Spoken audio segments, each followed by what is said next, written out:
রাজধানীর এফআর টাওয়ারের আগুন নিয়ন্ত্রণে এক শ্রীলঙ্কান সহ নিহতের সংখ্যা ২৫, আহত শতাধিক, তদন্ত কমিটি গঠন।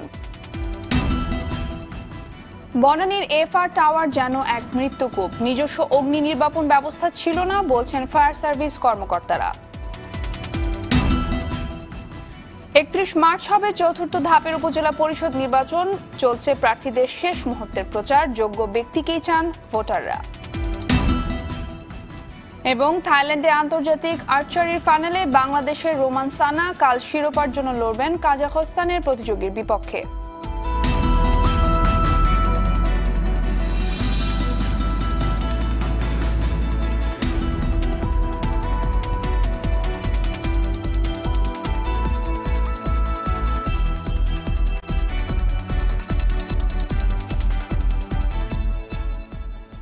আসসালামু আলাইকুম, স্বাগত জানাচ্ছি RTV সকালের সংবাদে। শুনছিলেন মার্কেন্টাইল ব্যাংক সংবাদ শিরোনাম। পুরো সংবাদে আপনাদের সঙ্গে আছে আমি সাদিয়া রিজওয়ানা।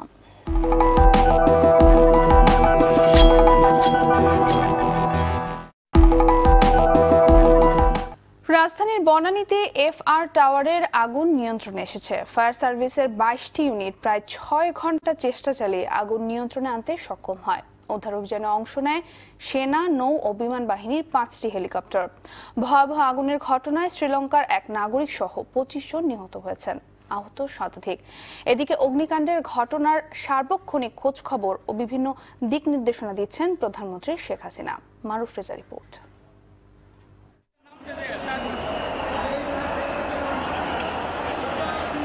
পুরান ঢাকার চুরিহাট্টার রেশ কাটতে না কাটতেই আবারও আগুনের ভয়াবহতার আঁচ পেল রাজধানীবাসী। ঘটনা এবার রাজধানীর অভিজাত এলাকা বনানী।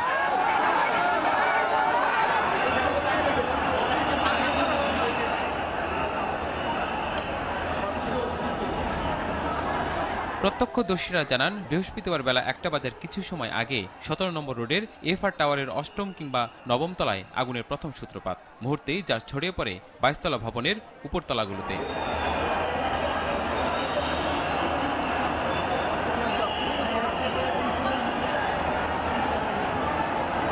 অনেক লোক নিচ থেকে নামা শুরু করছে, ২-৩ জন আমার সামনেই ২ জন পড়ে উপর থেকে নিচে পড়ে গেছে, নিচে পড়ে মাথার ব্রেন খুলে গেছে। ঘটনার পরপরই আগুন নেভাতে ছুটে আসে ফায়ার সার্ভিসের ২২টি ইউনিট। এক পর্যায়ে পর্যাপ্ত পানির অভাবে অনেকটা বেগ পেতে হয় আগুন নিয়ন্ত্রণে আনতে।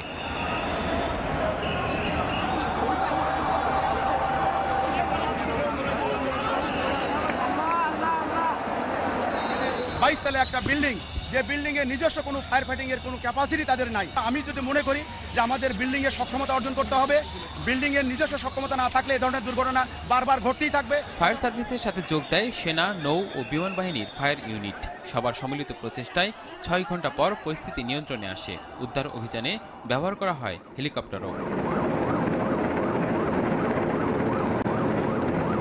অভিজাত এলাকায় নীতিমালা না মেনে কোনো ভবন গড়ে তোলা হয়েছে কিনা তা খতিয়ে দেখতে অভিযান শুরুর কথা জানান মেয়র আতিকুল ইসলাম। আমাদের সাথে আপনারা দেখেছেন যে সবাই আমরা কাজ করছি, বাংলাদেশ সরকারের মাননীয় প্রধানমন্ত্রী সবাই কাজ করছি। মারুফ রেজা, RTV, ঢাকা। দর্শক, বনানীর এফআর টাওয়ারের সামনে আছেন সহকর্মী আরাফাতুর রহমান, সরাসরি যুক্ত হচ্ছেন আমাদের সঙ্গে। আরাফাত, উদ্ধার অভিযান তো চলছে, তো এই মুহূর্তে ভবনটির কি অবস্থা দেখছেন আপনি এবং সবশেষ কি আপডেট আছে আপনার কাছে? তন্নি, আপনি জানেন যে সকাল 10টা পর্যন্ত এই ফায়ার সার্ভিসের যে মূল দলটি রয়েছে তারা এখানে সার্চ অভিযান বা মূল অভিযানটি এখনও চালাবেন বলে জানিয়েছেন। অর্থাৎ 10টা পর্যন্ত তারা এইখানে আরও কোনো মরদেহ আছে কিনা, মৃতদেহ আছে কিনা সে বিষয়ে অভিযান চালাবেন। এরপরে আপনি দেখতে পাচ্ছেন যে এইখানে সিআইডির ক্রাইম টিমের যে সদস্যরা তারাও অপেক্ষা করে আছেন। তো আমরা যতটুকু জানি 10টা পর্যন্ত ফায়ার সার্ভিস কর্মীদের সময় দেওয়া হয়েছে, তারা একটি অভিযান চালিয়ে এইখানে আর কোনো মরদেহ আছে কিনা তারা দেখতে যাবেন। তারপরে পরবর্তী মামলার অগ্রগতি বা আগুন লাগার কারণ বা অন্যান্য তথ্য সংগ্রহের জন্য সিআইডির ক্রাইম টিম ইউনিট যাবে এবং এরপরে আমরা যতটুকু জানি যে তখন এর পরবর্তীতে হয়তো মিডিয়ার টিমগুলো যাওয়ার জন্য একটু সুযোগ দেওয়া হবে।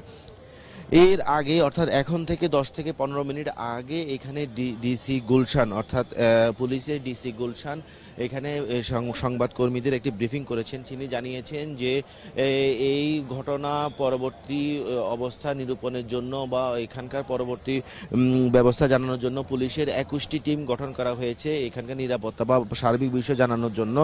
এছাড়া ওনারা একটি তদন্ত কমিটি বা ওনাদের একটি যে মামলা নিজস্ব মামলা সেই মামলার কাজও পরিচালনা করবেন। এছাড়া সর্বশেষ উনি যে মৃত বিষয়ে উনি 25 জনকে মারা গেছেন বলে উনি সুনির্দিষ্ট তথ্য দিয়েছেন। এর ভিতরে 24 জনের মরদেহ তাদের স্বজনকে দিয়ে দেওয়া হয়েছে এবং একজনের মরদেহ এখনো পর্যন্ত ঢাকা মেডিকেলের মর্গে রাখা হয়েছে। এছাড়া আরও আহত অর্থাৎ অর্ধশতাধিক আহতের কথা উনি আমাদের জানিয়েছেন।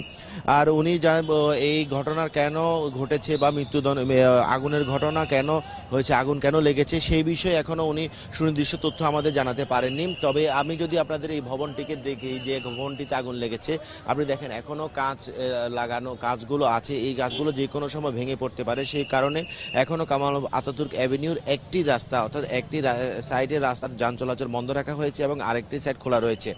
তবে আপনি উপরে যদি আপনি দেখাতে চাই যে এই ভবনটির 18 তলা ভবনের অন্যান্য যে বাড়তি ফ্লোর রয়েছে ঠিক এটার পাশাপাশি অন্যান্য ভবনে দেখেন অন্যান্য ভবনে বাড়তি ফ্লোর রয়েছে এবং তার পাশে আরেকটি ভবনেও কনস্ট্রাকশন চলছে। আপনি যদি দেখেন যে পাশে ভবনটির কিন্তু কনস্ট্রাকশন রয়েছে এবং কনস্ট্রাকশন চলছে। তো ওই ভবনগুলোতেও যে কিছুদিন পরে বা কয়েকদিন মাথায় যে এখানে যে আগুনের ঘটনা ঘটবে না সেই কথাটিও আসলে বলা যায় না। আমরা এখানে সরজমিনে এসে দেখেছি যে আশেপাশে যে ভবনগুলো রয়েছে ভবন মালিকদের ওই উপরে হাই রাইজ বিল্ডিংয়ের উপরে অর্থাৎ 17-18 তলার উপরেও আরও ফ্লোর করার একটা প্রবণতা দেখা যাচ্ছে। এছাড়া আমরা এখানে গতকালকের মতোই এখনো উৎসুক জনতার একটা ঢল দেখতে পাচ্ছি। সবাই এখানে আসছে, এখানে যে যারা আসছেন তারা যে স্বজন সেটাও আমরা আসলে দেখিনি। যে আমরা কয়েকজনের সাথে কথা বলতে গিয়েছিলাম যে কারোর স্বজন আসছে কিনা, তো আমরা আসলে দেখিনি যে কারোর স্বজন আসছে কিনা।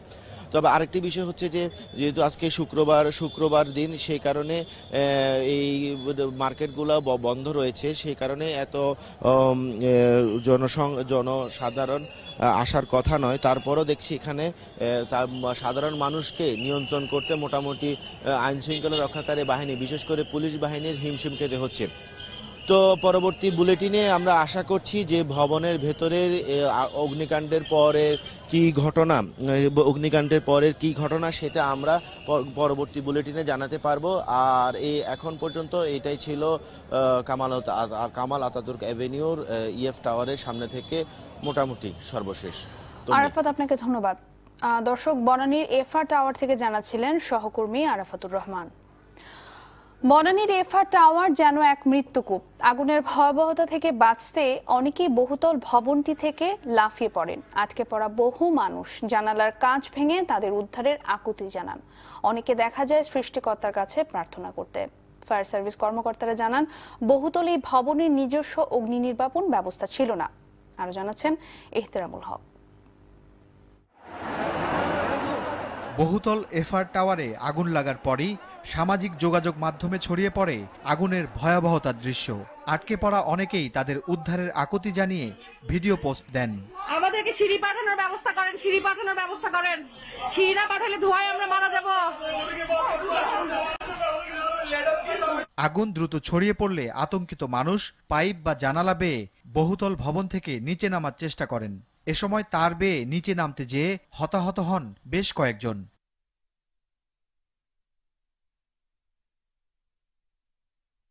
নিচে নামার সময় প্রথমে উপরের যিনি ছিলেন উনি পড়ে যাওয়ার পর নিচে মাঝখানের ওনার উপরে পড়ে, দেন ওনারা 2 জন পড়ে যায় নিচে। আর ওনাদের সাথে যে 5 জন ছিলেন এর মধ্যে 3 জন নামতে পেরেছেন তার বেয়ে, বাট ওই 2 জন এবং আরেকজন যিনি ওই 3 জনই পড়ে যায়, শেষমেশ আর কি পড়ে মারা যায়। এদিকে অগ্নি দুর্ঘটনায় আহতদের চিকিৎসার জন্য সরকারি ও বেসরকারি হাসপাতাল প্রস্তুত রাখে স্বাস্থ্য মন্ত্রণালয়। সমস্ত বার্ন ইউনিট এবং হাসপাতালকে আমরা সজাগ থাকতে বলেছি এবং সমস্ত আমাদের অ্যাম্বুলেন্স এখানে চলে আসতে বলেছি। যখন যে রুগীকে বের করতে পারছে বা যারা অসুস্থ তাদেরকে সঙ্গে সঙ্গে যাতে নিয়ে যেতে পারে সেই ব্যবস্থা আমরা করেছি। আহতদের উদ্ধার করে প্রথমে নেওয়া হয় কুর্মিটোলা জেনারেল হাসপাতালে। এখানেই প্রাথমিক চিকিৎসা দেওয়া হয় তাদের। এমন প্রচুর পরিমাণ আগুন যে থাকার মতো না। লাস্টে উনি আল্লাহ নামে লাভ দিচ্ছে, দুজন লাভ দিচ্ছে, লাভ পর পাও দুটা আর হাতটা ভাঙে যাচ্ছে আর চক্ষুটা। একটা সময় ওর বড় ভাইটি বলছে যে আমি 18 তলায় আছি, এরপর থেকে ফোন রিং হইতেছে, ধরতেছে। এছাড়া হতাহতদের অনেককেই নেওয়া হয় Dhaka medical college, CMH, United, Apollo সহ আশপাশের হাসপাতালগুলোতে। সন্ধ্যায় ফায়ার সার্ভিসের ব্রিফিংয়ে জানানো হয় 22 তলা এফআর টাওয়ারের নিজস্ব অগ্নি নির্বাপন ব্যবস্থা ছিল না। 22 তলা একটা বিল্ডিং, যে বিল্ডিং এর নিজস্ব কোনো ফায়ার ফাইটিং এর কোনো ক্যাপাসিটি তাদের নাই। আগুন লেগেছে, ফায়ার ফাইটাররা যদি না আসতো মনে করেন আগুনটা জ্বলে বিল্ডিংটা শেষ হয়ে যেত। এদিকে দুর্ঘটনাস্থল ঘিরে দিনভর উৎসুক মানুষের ভিড় সামাল দিতে হিমশিম খেতে হয় উদ্ধারকারীদের। এহতেরামুল হক, আরটিভি, ঢাকা। ভয়াবহ আগুনের ঘটনায় আহতদের মধ্যে সিএমএইচে 8 জন, ঢাকা মেডিকেলে 6 জন, কুর্মিটোলা মেডিকেলে 39 জন, ইউনাইটেড হাসপাতালে 10 জন এবং শাহাবুদ্দিন মেডিকেলে 7 জন চিকিৎসাধীন আছেন। দর্শক, এই মুহূর্তে ঢাকা মেডিকেলে আছেন সহকর্মী নাজিব ফরাজি, সরাসরি যুক্ত হচ্ছেন তিনি। নাজিব, কয়েকজনের মরদেহ হস্তান্তর করা হয়েছে আমরা যেমনটি জানতে পেরেছি, এবং যারা চিকিৎসা নিচ্ছেন তাদের সবশেষ অবস্থা আপনি কি দেখছেন?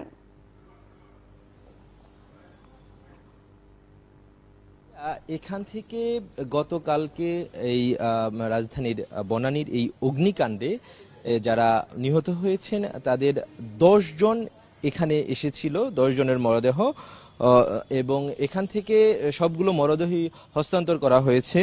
গতকাল রাতে অগ্নিদগ্ধ আব্দুল্লাহ আল ফারুক এবং রুমকি আক্তার, এই দুজনের মরদেহ হস্তান্তর করা হয়েছিল। এরপর গত রাত থেকে আজকে ভোর পর্যন্ত, কিছুক্ষণ আগ পর্যন্ত আরও 8টি মরদেহ এখান থেকে হস্তান্তর করা হয়েছে। সবশেষ আহমেদ জাফর, ওনার মরদেহ, সাবেক সোনালী ব্যাংকের কর্মকর্তা, তার মরদেহটি এখান থেকে হস্তান্তর করা হয়েছে। একমাত্র এই মরদেহটির ময়না তদন্ত করা হয়েছিল, বাকি কোনো মরদেহর ময়না তদন্ত এখানে করা হয়নি। আর এর আগে যাদের মরদেহ হস্তান্তর করা হয়েছে, মির্জা আতিকুর রহমান, আমির হোসেন রাব্বি, ইফতেখার হোসেন মিঠু, জারিন তাসনিম মৃষ্টি, আনজির সিদ্দিক আবির, মঞ্জুর হাসান, মোহাম্মদ ফজলে রাব্বি, এই হচ্ছে 8 জন যাদের মরদেহ এই ঢাকা মেডিকেলের মর্গ থেকে হস্তান্তর করা হয়েছে। আর এর বাইরে গত রাতে আরও 2টি মরদেহ এখান থেকে হস্তান্তর করা হয়েছে, মোট 10টি। আর এই ঢাকা মেডিকেল কলেজ হাসপাতালের বার্ন ইউনিটে এখানে চিকিৎসাধীন রয়েছেন আরও আপনার 7 জন, 6 জন বার্ন ইউনিটে রয়েছেন। এর বাইরে আরেকজন ঢাকা মেডিকেলের মেইন ভবনে চিকিৎসা দেয়া হচ্ছে। তো এখানে আরেকটি বিষয় জানিয়ে রাখি যে মৃতের যেই সংখ্যা, এখানে দুরকম তথ্য আমরা সরকারি 2টি সংস্থার কাছ থেকে দুরকম তথ্য পেয়েছি। যেমন আমি স্বাস্থ্য অধিদপ্তরের থেকে যেই পুরো ঘটনাটি মনিটরিংয়ের জন্য যে সেল গঠন করা হয়েছে, স্বাস্থ্য অধিদপ্তরের সেই সেল থেকে প্রাপ্ত তথ্য হচ্ছে 19 জন এ পর্যন্ত নিহত হয়েছেন। তবে ঢাকা জেলা যে ম্যাজিস্ট্রেট, অতিরিক্ত জেলা ম্যাজিস্ট্রেট আবু ফাতেহ মোহাম্মদ শফিকুল ইসলাম, তিনি কিন্তু জানিয়েছেন যে এখন পর্যন্ত 25 জনের কথাই তিনি বলছেন, এবং তিনি ঢাকা মেডিকেল থেকে 10টি মরদেহ হস্তান্তরের বাইরে তিনি সিএমএইচ হাসপাতাল থেকে আরও 4টি মরদেহ হস্তান্তর করা হয়েছে তিনি জানিয়েছেন। এর বাইরে ইউনাইটেড হাসপাতাল থেকে 3টি মরদেহ হস্তান্তরের কথা তিনি জানিয়েছেন। তো এর বাইরে যে বাকি যে তথ্যগুলো তিনি বলছেন যে সেই তথ্যগুলো তারা সংগ্রহ করে কিছুক্ষণের ভেতরে তিনি আমাদেরকে দেবেন। তখন আসলে আমরা 2টি তথ্যকে যাচাই বাছাই করে মৃতের আসল সংখ্যা জানাতে পারবো। আর স্বাস্থ্য অধিদপ্তর থেকে আহতের সবশেষ যে তথ্য তা তিনি বলেছেন যে 128 জন এই অগ্নিদগ্ধে আহত হয়েছেন, এবং এর বাইরে এখন পর্যন্ত হাসপাতালে ভর্তি আছে 59 জন, এবং ইউনাইটেড হাসপাতালে সবচেয়ে বেশি 15 জন ভর্তি আছে, কুর্মিটোলা হাসপাতালে 11 জন, সিএমএইচ হাসপাতালে 5 জন, সোহরাওয়ার্দী হাসপাতালে 3 জন এবং শাহাবুদ্দিন মেডিকেল কলেজে 5 জন, এবং লালমাটিয়া সিটি হাসপাতালে সেখানে আরও 1 জন ভর্তি রয়েছে। তো এই ছিল আমার কাছে আহত নিহতের সবশেষ খবর। সাদিয়া। নাজিব, আপনাকে ধন্যবাদ। দর্শক, ঢাকা মেডিকেল থেকে জানাচ্ছিলেন সহকর্মী নাজিব ফরাজি।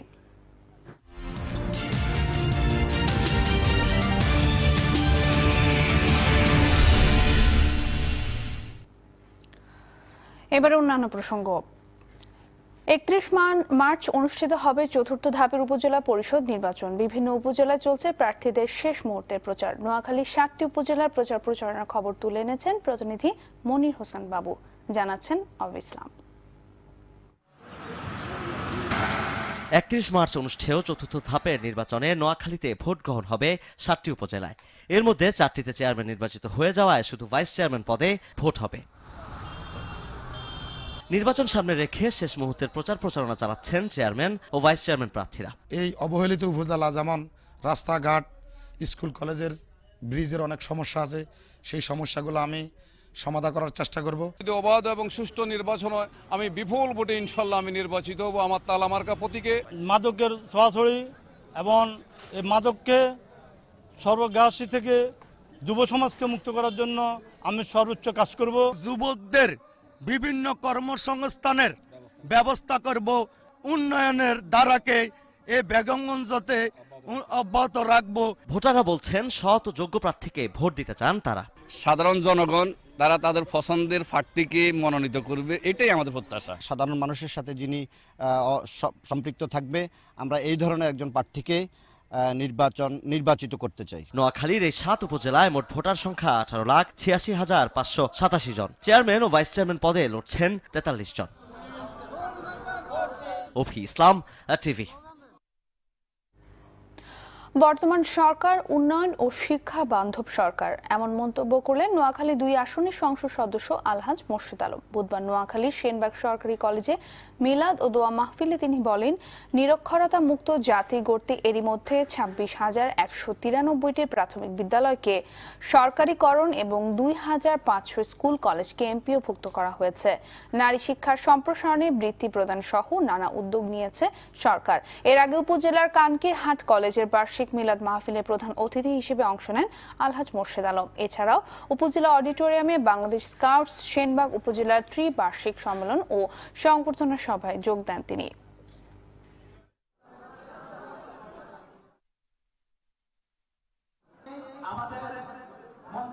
আওয়ামী লীগ সরকার একজন শিক্ষা বান্ধব সরকার এবং তোমরা আরো যারা নারী শিক্ষা উন্নয়নের প্রাথমিক থেকে উচ্চ মাধ্যমিক স্তর পর্যন্ত বৃত্তি প্রদান করেছে এই সরকার।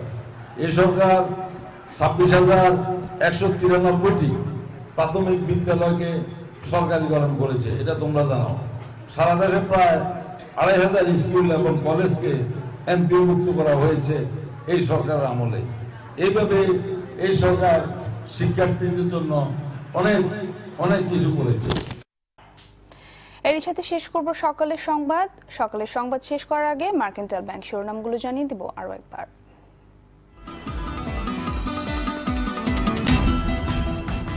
রাজধানীর FR টাওয়ারের আগুন নিয়ন্ত্রণে এক শ্রীলঙ্কান সহ নিহতের সংখ্যা 25, আহত শতাধিক তদন্ত কমিটি গঠন।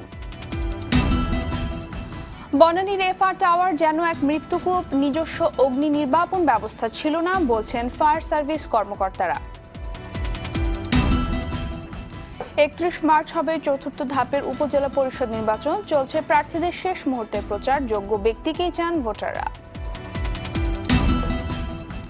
এবং থাইল্যান্ডে আন্তর্জাতিক আর্চারির ফাইনালে বাংলাদেশের রোমান সানা কাল শিরোপার জন্য লড়বেন কাজাখস্তানের প্রতিযোগীর বিপক্ষে।